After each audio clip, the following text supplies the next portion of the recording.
Hi friends, संघर्ष class YouTube channel में आप लोगों का स्वागत है। मैं गोविंदा सर। इससे पहले हम आप लोगों को एक प्रमेय पढ़ाए थे, जिस प्रमेय में था कि यदि किसी दो समरूप त्रिभुज के क्षेत्रफलों के अनुपात उनकी संगत भुजाओं के वर्ग के अनुपात के बराबर होती है, और उससे कुछ इम्पॉर्टेंट तथ्य भी हैं जो कि नोट्स के रूप में आपको लिखाए हैं। और उसके बाद में आज हम लोग एक्सरसाइज 6.6 आज हम लोग 4 करेंगे, उसी थ्योरम पर आधारित है। तो ध्यान दीजिएगा, यदि किसी दो समरूप त्रिभुज की क्षेत्रफलों का अनुपात उनकी संगत भुजाओं के वर्ग के अनुपात के बराबर होती है। दो गो समरूप त्रिभुज दे दिया तो इनके क्षेत्रफलों का अनुपात जो होगा उनकी संगत भुजाओं के वर्ग के अनुपात के बराबर होगी। बाय द वे आपको क्वेश्चंस दे देगा इस पे, ऑब्जेक्टिव क्वेश्चंस यहाँ से 2 गो तो बनते हैं एग्जाम में, एकदम फिक्स है। आपको हम कल ही बता चुके थे, जब आपको इससे पहले वाले वीडियो में जो दिए थे उसमें आपको बतलाए थे कि यहाँ से 7 से 8 नंबर के पूछे जाते हैं। यहाँ से एग्जाम में क्वेश्चंस होगा ही तो होगा। ऑब्जेक्टिव 2 से 3 गो होंगे और उसके बाद में इस पे सब्जेक्टिव वगैरह क्वेश्चंस होंगे, नहीं तो 5 नंबर में आपका थ्योरम पूछा जाएगा। तो यहाँ पर ध्यान दीजिए, कह दिया कि इनकी समरूप होनी चाहिए और इनकी संगत भुजा का वर्ग इनके क्षेत्रफलों का अनुपात जो होती है संगत भुजा के वर्ग के अनुपात के बराबर होती है। जैसे कि मान लेते हैं कि इसमें आपको दे दिया, इसमें आपको दे देगा कि ये AC 3 सेंटीमीटर और PR 4 सेंटीमीटर, तो कहा जाएगा कि आप एरिया ऑफ ट्रायंगल ABC या बटा एरिया ऑफ ट्रायंगल PQR बताएं। तो इसके समरूप त्रिभुज है। असमरूप त्रिभुज में हम लोग पढ़ें कि दो समरूप त्रिभुज के क्षेत्रफलों के अनुपात उनकी संगत भुजाओं के वर्ग के अनुपात के बराबर होती है। तो 3 3 की 9 और 4 4 को 16, कितना आ जाएगा 3:16 आ जाएगा, यानी 9:16 आ जाएगा, यानी कि 9:16 इसका आंसर हो जाएगा। यानी कि इनकी संगत भुजा के वर्ग के अनुपात के बराबर होती है। इसके बाद यहाँ पर हम आपको इसी में 2 तथ्य को लिखे हैं। यदि किसी दो समरूप त्रिभुज के क्षेत्रफलों का अनुपात उनकी संगत शीर्षलंब का मतलब होता है लंब, जो कि किसी भी एक शीर्ष से अन्य भुजा पर लंब डालते हैं, यानी कि वहाँ पर 90 डिग्री का कोण बनता है, तो उसको शीर्षलंब कहते हैं। और दूसरा इसी में लिखा हुआ है माध्यिका का मतलब होता है माध्यिका का मतलब होता है वैसे रेखा जो किसी भुजा को 2 बराबर भागों में बांट देती है, तो वैसी रेखा को क्या कहते हैं, माध्यिका कहते हैं। किसी शीर्ष से खींचकर, त्रिभुज के किसी शीर्ष से खींचकर और दूसरे भुजा को वह क्या कर देती है, 2 बराबर भागों में बांट देती है, तो उसको हम लोग क्या कहते हैं, माध्यिका कहते हैं। तो यहाँ पर वही चीज़ है, शीर्षलंब या माध्यिका के वर्ग के अनुपात के बराबर होती है। यह शीर्षलंब हो गया 90 डिग्री तक। तो एरिया ऑफ ट्रायंगल ABC या बटा एरिया ऑफ ट्रायंगल PQR, शीर्षलंब कितना है AD, और यहाँ पर कितना है PN, तो AD के स्क्वायर या बटा PN के स्क्वायर, जैसा कहा मैंने वैसा लिख दिया। शीर्षलंब के वर्ग के अनुपात के बराबर होती है क्या, तो इसका क्षेत्रफल, तो एरिया ऑफ ट्रायंगल ABC बटा एरिया ऑफ ट्रायंगल PQR। अब इसमें था कि माध्यिका के वर्ग के अनुपात के समरूप होंगे तो माध्यिका के वर्ग के अनुपात के बराबर होंगे। तब माध्यिका इसमें देख लीजिए, ये नहीं कह देंगे कि ये लंब है, नहीं, ये BC भुजा को यह 2 भागों में बांट देता है, किसमें, BM और MC में, तो ये दोनों भाग आपस में बराबर होंगे। यहाँ पर AD जो है DN जो है सो माध्यिका है, इसको EN और NF में 2 बराबर भागों में बांट देता है। तो 2 बराबर भागों में बांटने वाले ही रेखा को क्या कहते हैं, माध्यिका कहते हैं। तो माध्यिका एरिया ऑफ ट्रायंगल ABC या बटा एरिया ऑफ ट्रायंगल DEF जो हो जाएगा माध्यिका के वर्ग के अनुपात के बराबर होगी, तो M² बटा DN²। एग्जाम में आपसे क्वेश्चन सब्जेक्टिव यहीं से क्वेश्चन पूछे जाते हैं। कह देगा कि किसी दो समरूप त्रिभुज के क्षेत्रफल ज्ञात करें जिसके शीर्षलंब का अनुपात 3:4 है, जिनके शीर्षलंब का अनुपात शीर्षलंब का अनुपात 3:4 है तो कह देगा कि इनके क्षेत्रफलों का अनुपात क्या होगा।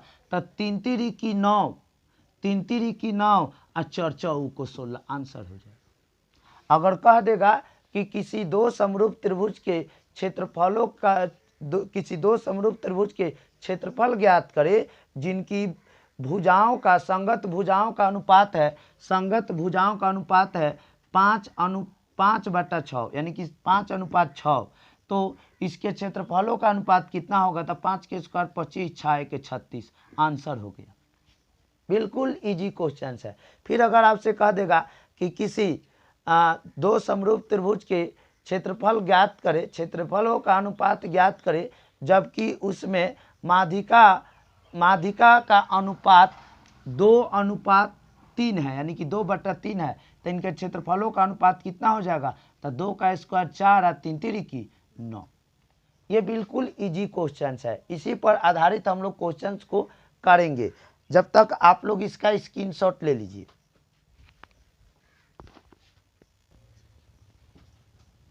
चलिए हम लोग स्क्रीनशॉट ले चुके हैं। अब हम लोग क्वेश्चंस को करेंगे। अगर आप लोगों को वीडियो समझ में आ रहा होगा तो आप लोग चैनल को सब्सक्राइब कर लीजिएगा ताकि जब भी हम वीडियो अपलोड करें तो सबसे पहले आपके पास नोटिफिकेशन पहुंच पाए। चलिए हम लोग ध्यान देते हैं। ये एक्सरसाइज 6.4 एनसीईआरटी बुक में दिया हुआ है जिसका मात्र एक क्वेश्चन लिए हैं। वो 1 नंबर क्वेश्चन है जो कि एनसीईआरटी के बुक से है, बाकी सब उसी पर आधारित है। ये भी एनसीईआरटी से कोई हटके नहीं है, लेकिन एनसीईआरटी बुक में अगर आप खोजिएगा तो आपको मिलेगा नहीं। ये आप डीवीडी गाइड में जाकर क्वेश्चंस को सर्च कर सकते हैं, ये आपको मिल जाएंगे। चलिए ध्यान दीजिएगा। पहला क्वेश्चन है कि मान लीजिए कि त्रिभुज ABC और त्रिभुज DEF क्या है, समरूप त्रिभुज है। मान लिए, चलिए, और इनके क्षेत्रफल क्रमशः कितना दिया हुआ है, 64 सेंटीमीटर स्क्वायर तथा 121 सेंटीमीटर स्क्वायर दिया हुआ है। दोनों का क्षेत्रफल दिया हुआ है, यानी कि लिखेंगे गिवन त्रिभुज ABC समरूप है भाई साहब, समरूप है किसके, त्रिभुज DEF का समरूप है। ठीक है, अब दिया हुआ है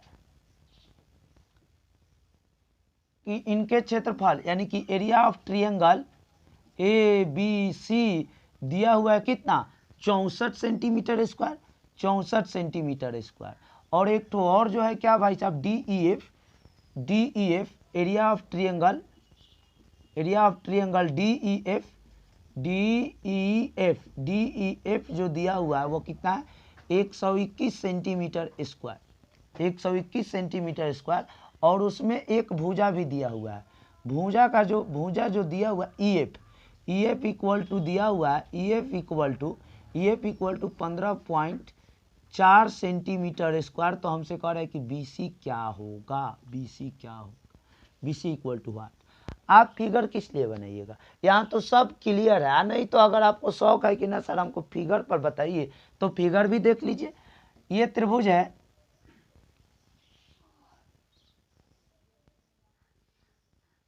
जिसका नाम ABC है, और ये त्रिभुज जो है DEF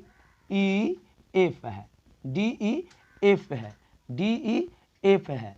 तो चलिए, हमसे कहा कि ये दोनों त्रिभुज क्या है, समरूप है। तो हम लोग जानते हैं भाई साहब, हम लोग अभी प्रमेय पढ़े हैं कि दो समरूप त्रिभुज के क्षेत्रफलों का अनुपात उनकी संगत भुजाओं के वर्ग के अनुपात के बराबर होती है। वही थ्योरम का यूज होगा। तो यहाँ पर देख लीजिए, हम लोग जानते हैं, कब जानते हैं, जब समरूप त्रिभुज कह दिए तब जानते हैं। यह बात कब लगेगा, जब समरूप त्रिभुज कह देगा तब लगेगा, नहीं तो नहीं। देख लीजिए, हम लोग जानते हैं एरिया ऑफ ट्रायंगल ABC बटा एरिया ऑफ ट्रायंगल DEF। दो समरूप त्रिभुज के क्षेत्रफलों के अनुपात उनकी संगत भुजाओं के वर्ग के अनुपात के बराबर होती है। तो देख लीजिए, संगत भुजा कौन है, संगत भुजा दिया हुआ है भाई साहब क्वेश्चन में EF, यानी कि EF EF इसकी आधार है, और BC तो देख लीजिए इस त्रिभुज ABC में BC होगा तो पहले BC के स्क्वायर होगा, अब बट्टा 15 पॉइंट कितना आ जाएगा 4 EF के जगह पर EF के स्क्वायर, यही ना। कहिएगा कि सर हम AB स्क्वायर बट्टा DE स्क्वायर लिखेंगे, AC स्क्वायर बट्टा DF स्क्वायर लिख, कैसे आप लिख सकते हैं? आपसे क्वेश्चंस में बात किया किसी और का, इसके आधार के बारे में बात किया, आप उसको कैसे लिख दीजिएगा? जो पूछा जाएगा वही लिखेंगे, ठीक है। तब BC बटा EF के स्क्वायर। अब देख लीजिए एरिया ऑफ ट्रायंगल ABC का वैल्यू दिया हुआ है 64 तो 64 centimetre square. Area of triangle DEF का भी वैल्यू दिया हुआ है 121 सेंटीमीटर स्क्वायर, 121 सेंटीमीटर स्क्वायर दिया हुआ है। और BC का वैल्यू हमको ज्ञात करना है, अब बटा EF के स्क्वायर, तो EF का वैल्यू कितना है 15.4, तो 15.4 का स्क्वायर। देखिए ना एकड़ों पर स्क्वायर है, तो एकड़ा बदले में होल स्क्वायर लिख सकते हैं क्या? बिल्कुल लिख सकते हैं। सेंटीमीटर स्क्वायर से सेंटीमीटर स्क्वायर का कहानी खत्म। हम लोग पढ़े थे भाई साहब कि स्क्वायर हटेगा क्या चढ़ेगा, प्लस माइनस लेकर रूट, तो प्लस माइनस लेकर रूट कहाँ चढ़ाते हैं? यहाँ पर तो लंबाई है ना, लंबाई कभी माइनस में नहीं होता। सुने हैं क्या कि -2 फीट का कोई लड़का है या कोई लड़की है, या -2 फीट का कोई सरफेस है? ऐसा हम लोग नहीं सुने हैं, बिल्कुल नहीं सुने हैं। तो लेंथ कभी माइनस में नहीं होता, लेंथ कभी भी माइनस में नहीं होता। तो यहाँ पर हम लोग लिख देंगे स्क्वायर हटेगा, इधर क्या चढ़ेगा रूट चढ़ेगा, तो 64/121 रूट अंडर हो गया। इधर क्या गया BC अब बटा 15.4। अब इसको हम लिख देंगे भाई साहब, इसको लिख देंगे BC, इसको इधर लिख दिया 15.4 हो गया। 64 का वर्गमूल 8, 121 का वर्गमूल कितना हो जाएगा 11 हो जाएगा। तिरछा तिरछी गुना करेंगे तो गुना कीजिएगा तब BC गुने 11, यहाँ पर 15.4 × 8 तिरछी गुना कर दिए। BC का वैल्यू निकालना, इसलिए BC बराबर 15.4 × 8/11। 11 से ही कट जाएगा, कटिए ना, 11 एकम 11 आएगा 4, तो 11 चौक 44, 11 चौक 44, तो 4 बार में कटेगा, 1 अंक के बाद दशमलव, तो 1 अंक के बाद में दशमलव। अब BC बराबर जो आ जाएगा भाई साहब, BC बराबर जो आएगा, BC बराबर कितना 1.4 × 8। अब इसको गुना कर देंगे, तो गुना कर दीजिएगा तो 14 अटी बलोत्रा से 112, क्या आ जाएगा सेंटीमीटर। आंसर हमसे BC ही ना पूछा गया था, BC ही हमसे पूछा गया था। बोलिए बिल्कुल हार्ड नहीं है, आपको नोट्स पढ़ाएं, नोट्स से थोड़ा भी इधर उधर कंसेप्ट नहीं है, जो नोट्स में है वही आपको क्वेश्चंस में लगाना। चलिए स्क्रीनशॉट लीजिए इतना का। चलिए हम लोग स्क्रीनशॉट ले लिए होंगे। अगर समझ में आता होगा तो खूब आनंद आएगा, नहीं समझ में आएगा तो बोरिंग फीलिंग होगा। तो यहाँ पर ध्यान दीजिएगा, समझने का प्रयास कीजिएगा। यदि त्रिभुज ABC समरूप हो गए त्रिभुज PQR और एरिया ऑफ ट्रायंगल ABC और बटा एरिया ऑफ ट्रायंगल PQR का वैल्यू दिया हुआ है, तो लिखेंगे given area of triangle ABC अब बटा एरिया ऑफ ट्रायंगल PQR का जो वैल्यू दिया हुआ 121/169। तो हमसे कह रहा है कि BC बटा QR ज्ञात करें, तो कुछ नहीं, हम लोग जानते हैं, कहा जानते हैं, हम लोग यही जानते हैं कि दो समरूप त्रिभुज के क्षेत्रफलों का अनुपात जो होता है उनकी संगत भुजाओं के वर्ग के अनुपात के बराबर होती है। तो एरिया ऑफ ट्रायंगल ABC अब बटा एरिया ऑफ ट्रायंगल PQR आप ही जरा बतलाइए, इनकी भुजा, तब भुजा तो यहाँ दिया हुआ है BC बट्टा QR, तब BC के स्क्वायर बट्टा QR के संगत भुजाओं का वर्ग जो होता है संगत भुजाओं के वर्ग के अनुपात के बराबर होती है। दो समरूप त्रिभुज के क्षेत्रफलों के अनुपात उनकी संगत भुजाओं के वर्ग के अनुपात के बराबर होती है। मैंने वही चीज लिख दिया। और देख लीजिए इसमें इसका क्षेत्रफल का अनुपात दिया हुआ 121 बट्टा कितना 169 इक्वल टू BC बट्टा QR का होल स्क्वायर लिख सकते हैं क्या? दोनों पर स्क्वायर है। तो आप याद रखिएगा, अगर क्षेत्रफलों का अनुपात दिया हुआ है, क्षेत्रफलों का अनुपात दिया हुआ है, अगर भुजा का अनुपात पूछे तो कुछ नहीं करना, उसका वर्गमूल निकाल देना है। अगर आपको क्षेत्रफल दिया हुआ है, भुजा दिया हुआ है, भुजा का अनुपात दिया हुआ है, अगर आपसे क्षेत्रफलों का अनुपात पूछे तो उसका वर्ग कर देना है। सिंपल, देख लीजिए ये सिंपल है। देख लीजिए ना, इसको ये हमसे पूछ दिया भुजाओं का अनुपात, तो स्क्वायर हटेगा का चढ़ेगा भाई साहब? रूट चढ़ेगा। तब BC बट्टा QR को इधर लिख दें। इधर देख लीजिए, इधर रूट चढ़ गया, तो 121 बट्टा कितना 169। अब 121 किसका वर्गमूल होता है? 121 किसका वर्गमूल होता है? तो 121 जो वर्गमूल होता है 11 का होता है, और 169 किसका होता है? 13 का होता है। तो ये आंसर आ गया भाई साहब, BC बट्टा QR इक्वल टू 11 बट्टा 13 आपका आंसर हो गया। फिर उसी ढंग से देख लीजिए, कह रहे कि समबाहु त्रिभुज ABC की एक भुजा 10 सेंटीमीटर तथा समबाहु त्रिभुज DEF की एक भुजा कितना 5 सेंटीमीटर, तो दोनों त्रिभुज के क्षेत्रफल ज्ञात करें। तो 10 के दोनों त्रिभुज के क्षेत्रफल ज्ञात करें तो 10 के स्क्वायर हो जाएगा 100, अब 5 के स्क्वायर कितना हो जाएगा 25 हो जाएगा, 25 चौऊ को 100, तो 4/1 4:1 हो जाएगा आंसर। ये आपको घर पे बनाना है। फिर देख लीजिए त्रिभुज ABC और DEF में AB बराबर 5 सेंटीमीटर, देख लीजिए ना, AB बराबर 5 सेंटीमीटर और त्रिभुज ABC equal to 20 centimetre square, DEF equal to 45 centimetre square, तो DE ज्ञात करें। तो कुछ नहीं है, 4 number area of triangle ABC और बटा area of triangle DEF।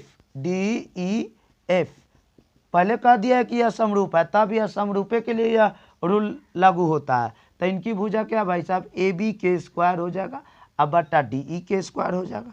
Value putting त्रिभुज ABC का 20 तो 20, अब बट्टा एरिया ऑफ ट्रायंगल DEF 45 तो 45 हो गया।